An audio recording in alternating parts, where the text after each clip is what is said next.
The Nigerian Shippers Council has said that the council is intensifying efforts to ameliorate the challenges faced by cross-border traders at land border ports by the establishment of Border Information Centers (BICS). The Executive Secretary of Nigerian Shippers Council, Barrister Pius Akuta, who was ably represented by the Assistant Director, Consumer Affairs Department, Mrs. A.C. Ogbonaya, made a statement during a breakfast meeting which was organized by the Maritime Reporters Association of Nigeria (MARAN) in Apapa, Lagos. With the theme Trade Facilitation and President Tinubu's Economic Agenda Matters Arising. Aspirations, the Nigerian Shippers Council continues to promote and advocate the digitization of Nigerian port processes and operations.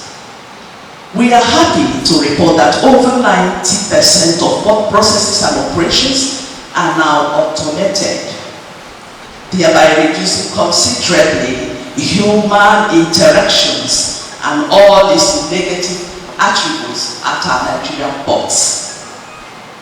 It is not longer news that the Dala, Funtua, and the Kaduna Inland Dry Ports in Kano, Katsina, and Kaduna, respectively, are operational, having been commissioned and designated as ports of origin and ports of destination for inward and outward cargo, respectively.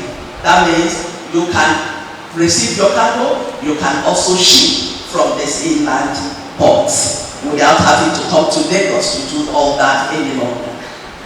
The shipping community in these inland locations are already taking the benefits of these facilities in the conduct of their businesses without too much encumbrances or difficulties any longer. The President directed that immediate steps be taken to complete and commission the remaining legacy ID ports projects are pursued with vigor. Similarly, efforts are being geared to the development of vehicle transit areas, VTAs.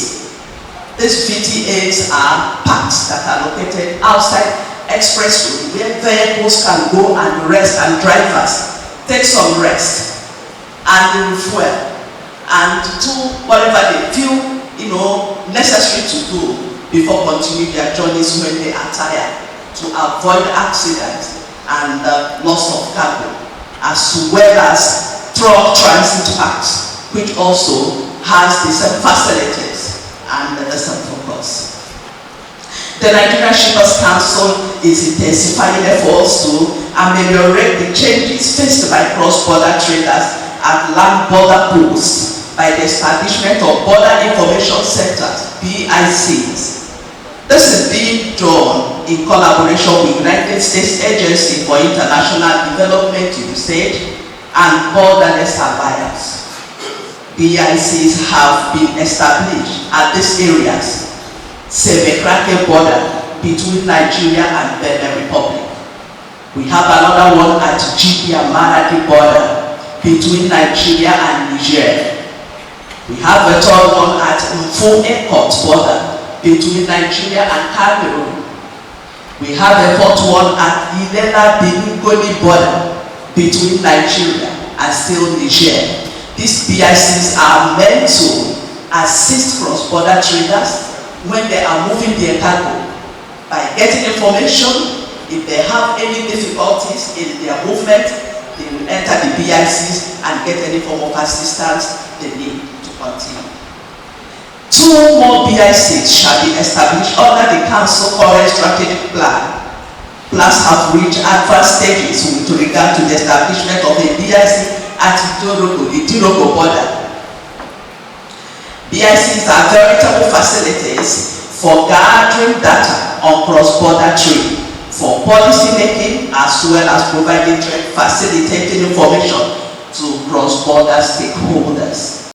Earlier in his welcome address, the president of MARAN, Godfrey Bivere, said that MARAN has found the recent rating of port efficiency disturbing, that MARAN is equally concerned that while Nigeria boasts a very large port system with huge import inflow, a sizable chunk of this cargo is diverted to neighboring ports owing to their efficiency services. As a foremost industry beat association and knowing the importance of trade facilitation as it affects the import/export business in our country, it becomes an issue of concern to MARAN and hence, not satisfied with just being an onlooker, we resolved to undertake an informed interrogation with the intent of identifying the challenges and problems faced by importers, exporters, and their agents, as well as other stakeholders in the process of clearing their import cargoes from the port or preparing them for export. Whereas we shall be introspective into the dynamics of the subject matter in such a manner as reflect our urgent need for a realistic national development and growth plan. We recognize that amongst those seated here are top functionaries of this government and who are eminently qualified to provide us with an honest appraisal of the President's economic agenda in relation to trade facilitation. We are privileged to also have in our midst non-state actors, advocates of development, economic analysts, resource persons, custom brokerage representatives and advisors, as well as shippers, who shall be giving us their own perspective, which hopefully will offer a refreshing balance as we judge up and seek a common ground to actualize the national growth plan. Nigeria, at this point in time, we need a marine economic blueprint with clear timelines, because we are not at the wrong side of the ocean. Railway. The railway movement of cargo by rail has improved. Last year we had about 9,000 moves, but as at now, half year we have had over 10,000 moves by rail, and it's working. So you also know for the shipping lines, you know that Nigerian Ports Authority as an organization, all our shipping documentation is done online. And this has reduced the timing of processing of documents from about 2 weeks that it used to be in the past to less than 2 hours now, if everything is in place. As MPA, you have got, when you look at your export track, you have to do more. Because if you don't export, you will die.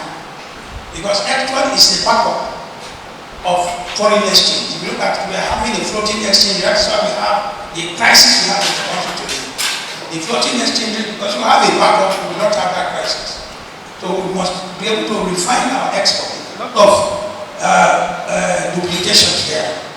The documentation should be simplified, minimized, and make sure that countries like Ghana and other countries within our sub-region do not take over our jobs. If we were an export-oriented economy, then we'll be thinking about, well, export will play a more critical role than import. For instance, if importers down tools, it means that we'll all be looking forward to where to go to take care of ourselves, from the very small thing to the biggest thing. The major objective of trade facilitation actually has traditionally been the reduction in the complexities and costs associated with cumbersome border procedures and controls.